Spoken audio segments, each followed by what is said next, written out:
All right. We should be streaming. Let me just double check here and make sure we are on. Yes, we are. Great. Hi, everybody. Hello. Welcome to our third episode of the Small Business Owners Interview Series. I have Mr. Aaron Wheatcraft with me today from Arcon Solutions. I met Aaron, I want to say 7 years ago. Did I meet you as soon as I started at Noble? Yeah, yep. I think I did. Aaron does all the promotional materials that we have at Noble. So if you've ever received a pair of sunglasses from us or koozies, pins, that kind of thing, Aaron was there printing, the guy behind it printing everything and making sure that we had some goodies to share with everybody. But I'm going to let Aaron go ahead and take the floor. Aaron, tell us who you are, what you do, how long you've been in business, what's going on. Yeah, Aaron Wheatcraft, Arcon Solutions, President, CEO, up in Burnsville, Minnesota. And excuse if you hear my accent coming through. I like to say yeah and oh yeah a lot, and Minnesota and all of that. So I apologize up front for what may sound very Canadianish. But yeah, so Arcon Solutions, promo and apparel company, print marketing materials, custom labels, custom and stock packaging, and full in-house graphic design entity, and building e-commerce stores is one of the pieces that we've brought on to house and accommodate all of those products for our customers. So single source company, and most recently I've added PPE, which I'm sure is 3 letters that a lot of people have heard of lately. Personal protective equipment, I believe, is what it stands for. But face masks, thermometers, face shields, hand sanitizer, etc. That has been our most recent endeavor as a company. Story-wise, how long? When I got into this industry, I came from the staffing world. So you mentioned the recruiting firm piece, and I actually came from the staffing world and started in this industry in 2002. Worked for an awesome company. Still love the company as much as I did the day I started there. But 2008 we had some issues, recession, economy, some integration issues, and after a little bit of a stint waiting for the things to iron themselves out, I'd always wanted to be my own business owner. Basically, I always wanted to start a business and dip my toes into that water. But was always comfortable until then, and didn't make that jump. 2008, which probably was one of the worst times to decide to do this, I decided to go after it. So in 2008, 2009, I partnered up with a industry peer, and we started Arcon Solutions. 6 months into that partnership, realized I did not partner with the right person, did not do my due diligence on vetting that partner very well, and ended up having to go through a pretty horrible business divorce. Yeah, was a little bit shaky, but at the end of the day, it was really just the best move I could make. And I'm so glad that my gut, and I'll talk about that later, but my instinct and my gut just told me that this isn't right. This isn't who you are. This isn't what you believe in. This isn't how you want to run this business. And I made that tough decision early enough and got out of it. So 2000, let's see, what would that be? 2009, late 2009, I became the sole owner of Arcon Solutions. And for the last, celebrating our 10 years, we've taken that business from $1 million to almost $6 million in sales after 10 years. So pretty happy with where it's gone and where we're at. Yeah, that's awesome. So you said you've always wanted to be a business owner. Why, you said you were a recruiter. Why did you want to not open a recruiting agency? Why was it the promotional materials that you were like, this is what I'm going to do? I was really struggling at the time. Had been married for a little while, was entertaining having a family. My wife had a pretty successful sales job at the time, and I knew that I didn't want to be in recruiting. I was tired of selling humans. Yeah, believe it or not, I was decent at it. I enjoyed it. That's one way to put recruiting. Yeah, I was working crazy hours and had a little bit of a falling out with the company at that time as far as some commissions, and realized that what I was going to do going forward wasn't going to be in that industry. Met a friend, a friend of my brother's actually, that had been working for this company that I started with when I got into the industry, and says, "Hey, why don't you just come shadow me for a day, and I'll show you what I do." And within like 3 hours, I was like, "I can sell whatever I want." And he's like, "Yep." And I can sell it to whoever I want. And he's like, "Yep." And he says, and I said, "And I can work whenever I want, and I don't have a boss." And he's like, "Yep, yep, and yep." And I'm like, "I'm in." Okay, well, there you go. No one's gonna tell me how to do things. Do what you want, create your own destiny. And that just was a light bulb for the first time in my life. Like, all right, this is what I want to do. So that's how I got into this industry. And at the time, it took me the next 6 years to kind of have that interest and say, you know what, I would like to have my own business. But really, with that being in this industry, I almost did have my own business. I rented an office. I had my own employees. I really just jumped ship and branded it myself when I did start my business. Mm-hmm. So what was the time frame between when you were introduced and you had that 3-hour epiphany that this is what you want to do to 2008 when you started Arcon? 6 years. Wow. Okay. Yep. So 6 years. years of building that passion and love for promotional materials. Yep. You're like, I'm doing this. Let's go. Yep. There'd be little sparks in my brain, like, oh, I should start my own business. Well, I'm pretty comfortable. I don't know what I'm doing. I don't want to do that. Oh, I like this company. And I did. I loved them. I was really content. And like I mentioned, 2008, they had some issues. And again, it was easily worked out. But I just had that moment where I was like, if I'm going to do this, this is when I'm going to do it. This is the perfect time. So jumped in. Good for you. So let me just switch over to Facebook Live real quick. I'm looking at those that are tuning in. Daryl, of course, says hello, sup, cousin. Say hi. And then we also have somebody, Reginald. He said, friction and frustration creates the desire for freedom. Absolutely. So. That's very well put. Yes, based on what you said, I definitely think that that's a good sum. Yep. He says, telling the truth about the journey. Yes, absolutely. And that's what we've been enjoying, Reginald. All these business owners that we've been interviewing and are going to be interviewing, they're sharing their story, how they got here, the ups, the downs, the struggles, things that they wish that they would do different, could have done differently if they started all over again. If you're watching this and you have any questions for Aaron, and about his process, his journey, the beginning, his feelings, emotions about everything that have transpired with him over the years, or even what's going on now, please make sure that you put those questions below and we will answer those as we continue with this interview. So you talked about the beginning, Aaron, how you started, what got you into this, the partnership that went bad. And then 2009, that's kind of when you were on your own, right? Is that correct? Okay. Yep. So 2009, you were on your own. Then what? Tell me a little bit more about that process afterwards. Now you're in the driver's seat. Yeah. So, the big challenge I had was just taking my book of business and converting them from company A to new company. And so that was my main priority at the beginning, was just to explain that transition and what wasn't going to be a lapse in service, but only to really, I hope, improve. And from there, brought in an office manager that I could trust and really help me do what I do best, and allow her to manage the orders, and hired actually my father to come in and be the CFO for me, which I quickly realized I knew nothing about.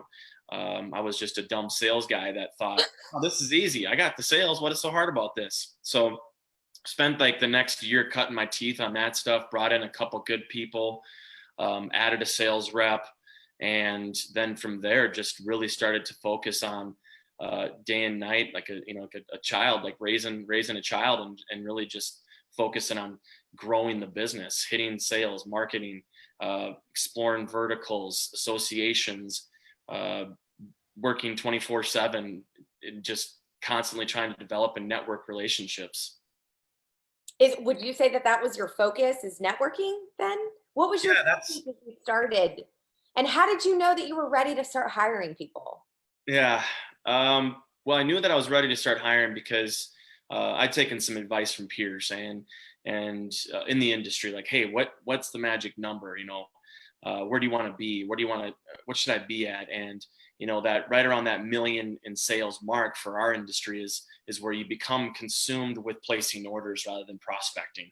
And I knew that if we were going to grow, then I had to make that jump to hire people. And so it was pretty easy to do it, and I didn't think twice about bringing bringing an extra person on. I knew that we would instantly absorb that cost in with sales. One thing about me is I often don't. I'm getting better at this, but I don't think too much. I just react, and it's got me a long way in my business, but it's also probably one of my biggest handicaps. And I'm very spontaneous. I need it now. I want this. I want that. That sounds like me. And I think a lot of people are like that, and maybe entrepreneurs and can relate to that. Maybe that's a sign. I still don't think I'm an entrepreneur, even though everybody tells me I am. I still don't consider myself one. But so hiring right then was, hey, can I afford it? And at that time, you're looking at your expenses, and there's not a lot. There's not, if I take my expenses from 2009 to 2020, it's, a single page versus 10 pages. And it becomes a lot harder as your business gets mature. But in the beginning, it was, here's the amount of commission that the company's bringing in. What can we afford? Hire it. And I knew that as long as it wasn't going to put me in the red, then I was gonna just continue to bring people on and grow the business and live at a moderate rate as far as compensation. Yeah. Somebody put wisdom, the CFO piece is critical. Massive, huge, huge, huge. Don't try to do it yourself. There's a famous saying that I don't even know where it came from, but it was given to me at my last company, and it was an 85-year-old sales rep that just grabbed me. She was about 4'7", and was at the end of her career just selling pens out of a briefcase and going around to different companies. And she said, "Aaron, do what you do best, hire the rest." And I live by that. I'm like, can I write that down? Where's my pen? Where's my pen made by Aaron Wheatcraft at Arcon Solutions? And we say that so often in our company, even though we may not live by it.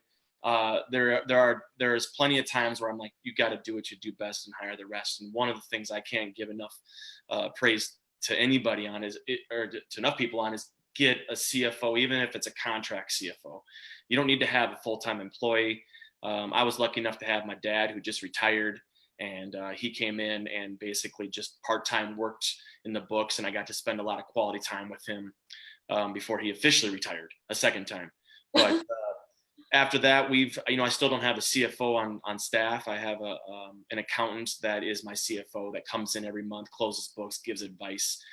Having that entity or that relationship in an early business is so very important. Also, just it gives you that peace of mind where you can sleep at night knowing you're following the different laws that are out there, because you'll quickly be overwhelmed and inundated and scared if you don't know these and proper things that you have to do with all of the commissions and income that you bring in.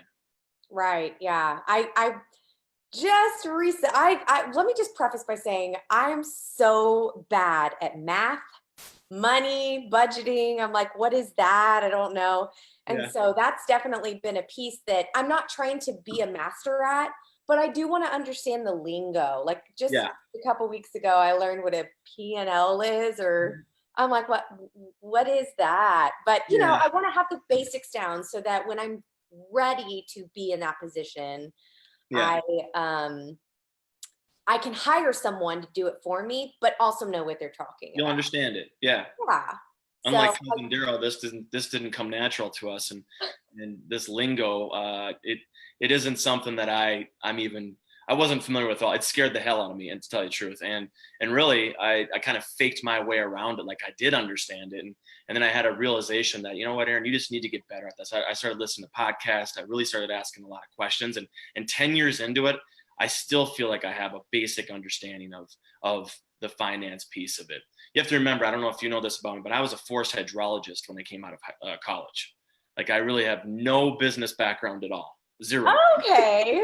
I had zero. I took a stats class, but the rest of it was based on, science. And I really didn't know any of this stuff. And so I always have an inferiority complex on that. Like, I just don't know like the basics of business. And I've spent the last 10 years just trying to catch up to what probably is just common sense to a lot of people in this world. Yeah. Well, but you know what though? Not really. Because as I've been talking to different business owners, I mean, outside of the Facebook Live, nobody goes to school. There's not many business owners that like went to school because they knew they were going to be an entrepreneur. Like, Yeah, right. Anyway, Yeah. but I And most don't of those want to, classes I would have probably slept through anyway. So really, and that. it would have I'd have been been like, I'm never going to do this. I don't even know this. So let's talk about, and I'm seeing if you have questions, make sure that you drop them in the comments below, and we will definitely get to those towards the end. I do have to point out Daryl's because he's just being silly. I have a question for cousin Aaron. Why am I your favorite cousin? oh jeez. Ridiculous. The only Don't one even answer that. Huh? He's the only one that answers the phone. Okay. Well, then there you go. Let's talk about growth. At what point? Okay, so you're starting to hire all these people. You hired the CFO. What do you think is the one thing? And it could be maybe hiring the people, but what is the one thing that you did that went from like, okay, I'm a business owner to like, okay, I'm a business owner? Yeah. I didn't have one single strategy, but it's more of a philosophy or a way of life that I've always had, and that is just doing what others don't, and looking at my competition and understanding what they're not doing, understanding what my customers are looking for, and then honing in on that common answer that I get or what I see in the industry. And for me, it was really simple. They weren't working as hard as I was. They weren't willing to do the things that I was willing to do to make a customer feel appreciated, like they were gold. Answering emails. I don't know if you know how I work, but I'm very responsive. I don't. Hopefully, you've seen this in the years that you worked with me. But of course, I have. I've loved working with you.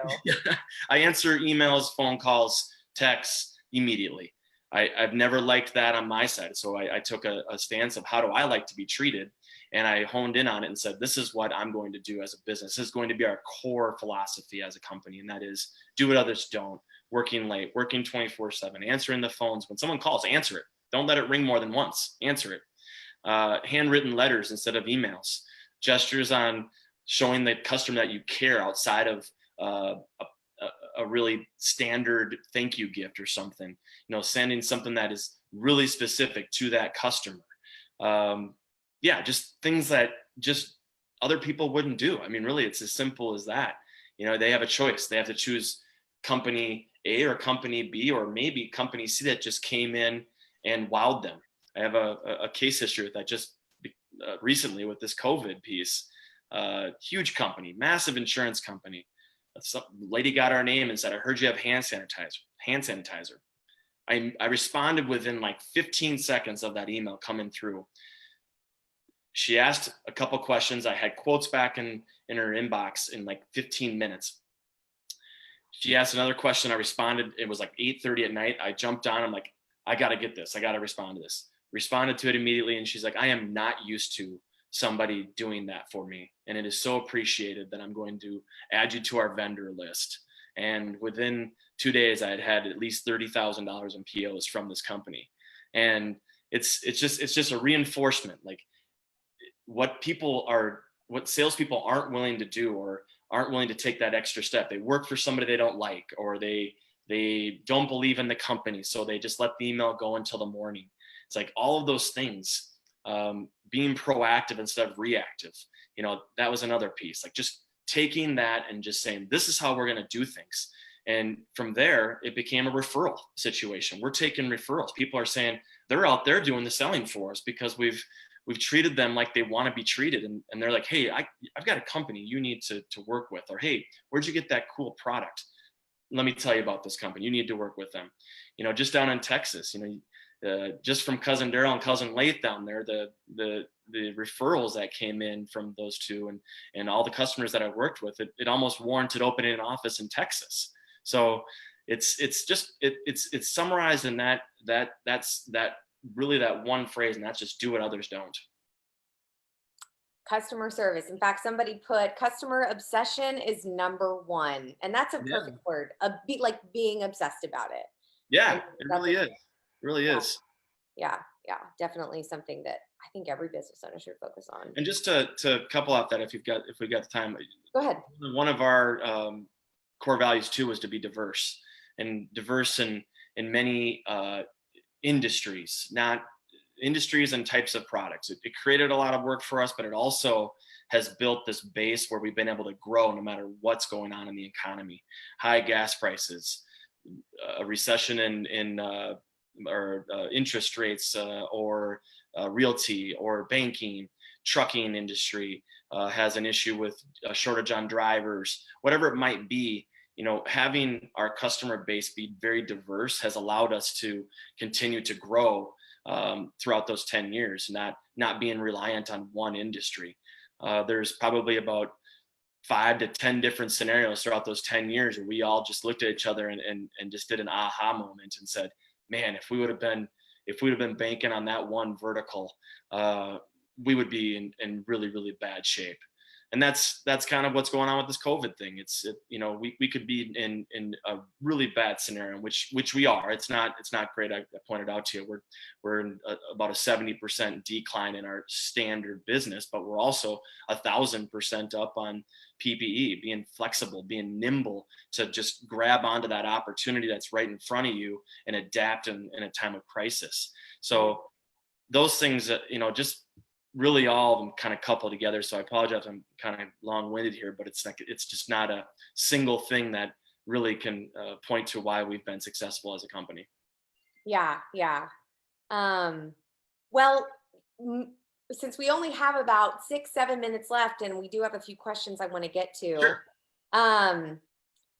You've been in this business, you've owned this business now for 10.5 years, and you've learned a lot of ups and downs that have happened and transpired over the years. So looking back, what are 3 things that you wish you could have done differently? Number one, back to my poor knowledge of business when I started, and still, I'm like I said, I feel like I'm still the same spot. I don't really feel that great as a business owner as far as what I know. I'm learning every day. Business plan. Have a business plan. Whether it's small, whether it's one paragraph, start with something, review it, edit it, assume huge growth so you can build upon it. That's one. If you're getting into a business with a partner, vet that person. Marriage counseling. I don't care what you do. Hire a professional. Go through everything. Everything in writing. Contract it.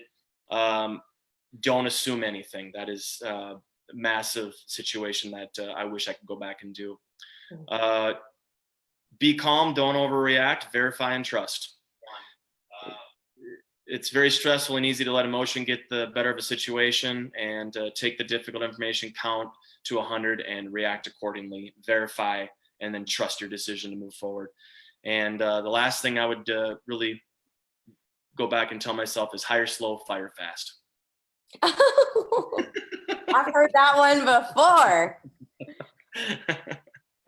Yes, hire slow and fire fast. Yep. Yeah, absolutely. Your culture and the employees, part of your team, I mean, they'll make or break you. They'll make your life miserable, or they will lift you up and soar you up into the heavens. So yes, absolutely agree. And as you grow, that HR issue just becomes a bigger deal. So really having onboarding packages, having a company handbook and things that they sign up front just to really protect you are strongly recommended. And if you develop them early, it's just an evolving document that's easy to tackle.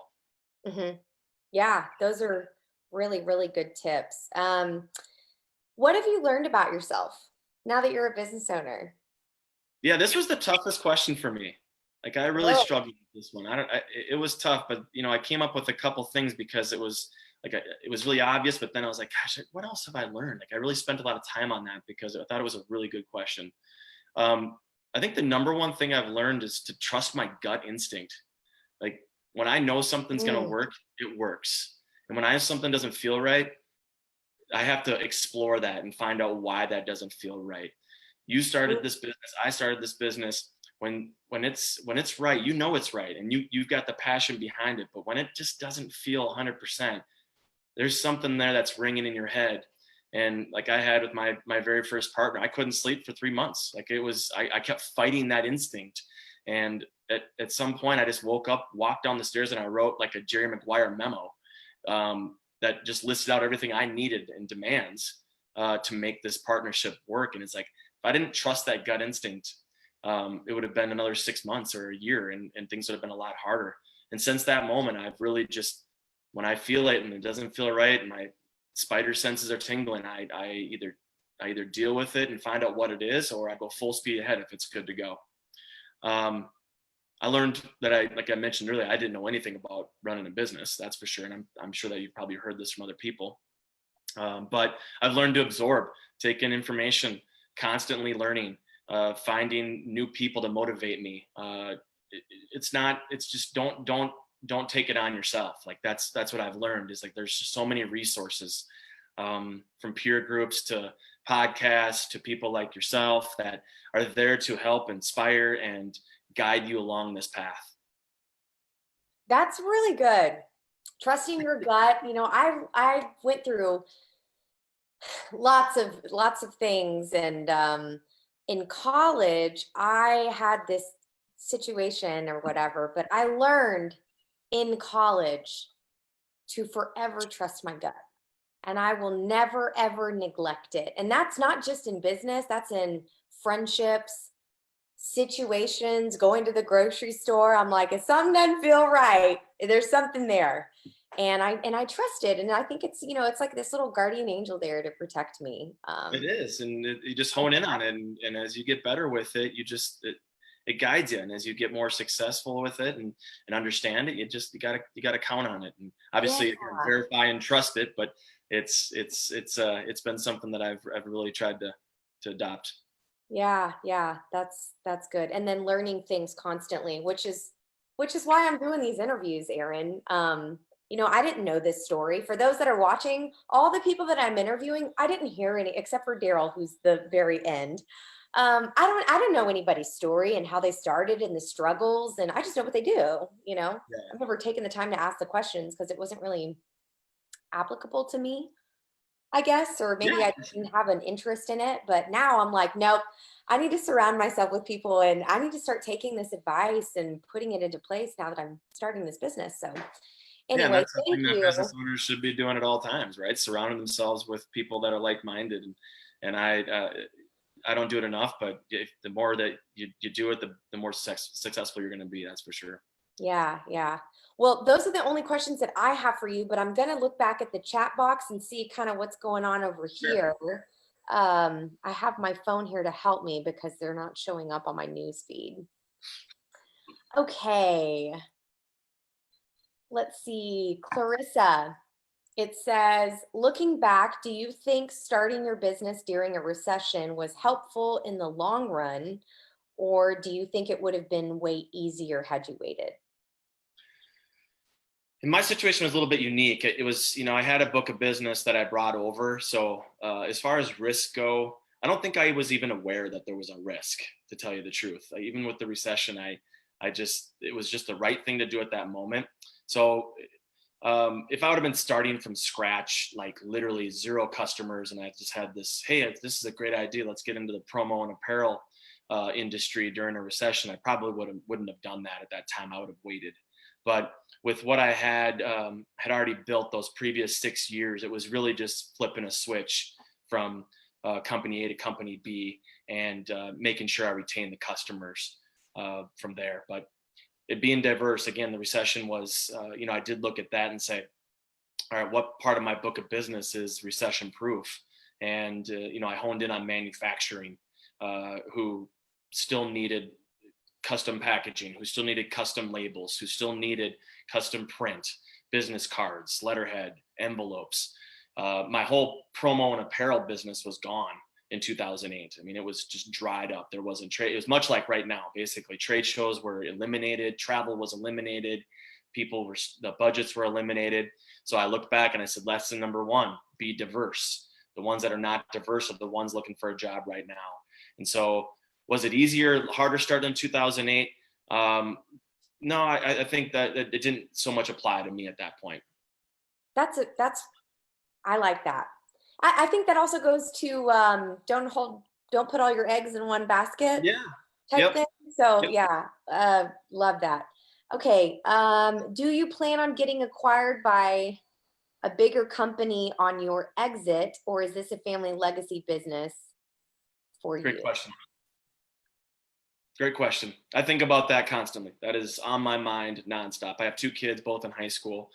Would love it if they said, "Hey, I want to schlep promo products and apparel and take over the business, Dad." But nothing's happened on that front.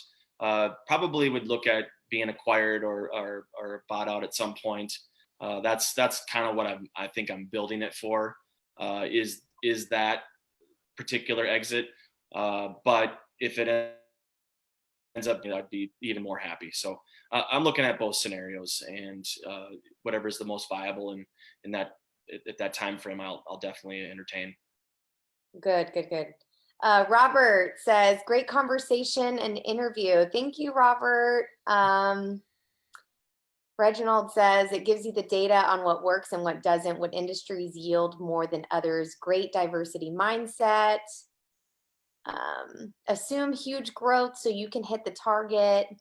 Daryl says, best comment, hire slow, fire fast.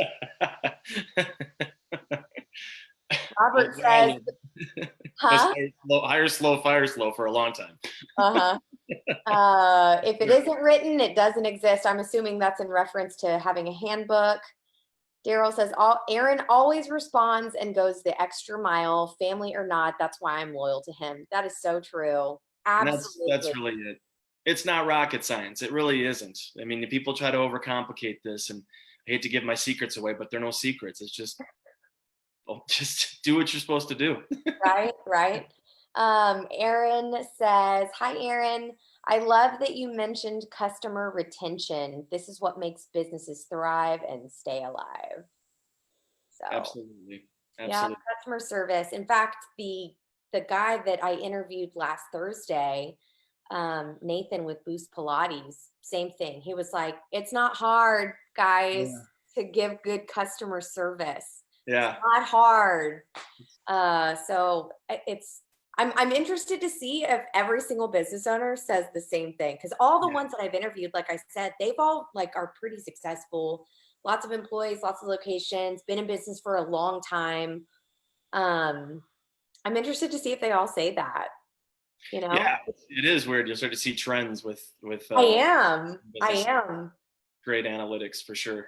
Yeah. And I think that that's going to be really helpful for me and anybody who's watching that's thinking of starting their own business or already have and are wondering, how can I make things better? Yeah. Customer service, guys, because it's not that hard. We have a saying, just keep doing what you're doing, but do it better. Yes. Clarissa says, not many do, I'm assuming, focus on customer service, and it's so crazy. And it is. It is. It's nuts. Well, they just chase that sale and just sticking with that sale and being consistent with that customer, so the barriers get broken down and you get to know them. And for me, it's always been, do I want to work with 2,000 customers that I don't know, that aren't loyal to me, that would leave me in a second, that will price or just make me compete on price? Or do I want to know 500 customers that I know by first name. I know who their kids are. I know where they live. I know their hobbies. And I've developed a relationship where every day I can go to work and love to work with my customers. You have to answer that. And again, there's no wrong answer there. There's just different business models. And instead of me just taking a vertical and really just going after one vertical, blowing it up, trying to get to every massive company in that vertical throughout the country, some would say that's exactly what you're supposed to do. But for me, it was take it slow, get to know the customers, let the business grow naturally by doing what you do best. And that's just taking care of them. Well, you heard it from the guy. So I will say, if you guys need any promotional material, please call Aaron. He has served us so well and will continue to serve us. We are always so grateful to work with him because he does respond very well. He delivers a good product and we're pretty happy with him. So Aaron, thank you so much for spending your evening with us and sharing this great advice, tips, knowledge, all the things, and answering everybody's questions. For those of you guys that have tuned in, thank you for your questions. Thank you for watching. If you have any questions after watching this video, maybe because you're not watching it live, you're watching the recording after, and you have questions, type them in. I'll tag Aaron or screenshot them and he can go and respond if you have any follow-up questions for him or for me. And Jimmy says, thanks, Erica and Aaron. Hello, thanks for joining us. If you are still following along the series or you're just jumping into the series, I'd encourage you to tune in this coming Thursday, May the 7th. I'm interviewing another small business owner. She runs a country western youth dance program, and I am so excited to interview her.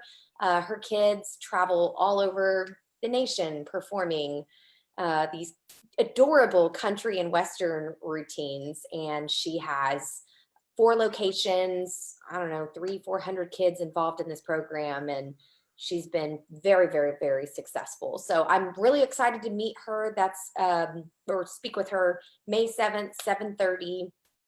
If you found anything valuable in this video, or if you liked what you heard, please give us a thumbs up, tag what you've learned, or comment what you've learned in this video. And if there's any friends that you think would benefit from the information shared in this video, then please share it with your friends or tag them in the comments below. So thank you guys again for joining in. Aaron, thank you. It's always a pleasure. You're always so much fun to chit chat with. And you guys have a great rest of the night. And I'm going to log out here. Great to see you. Thanks for having me. Bye.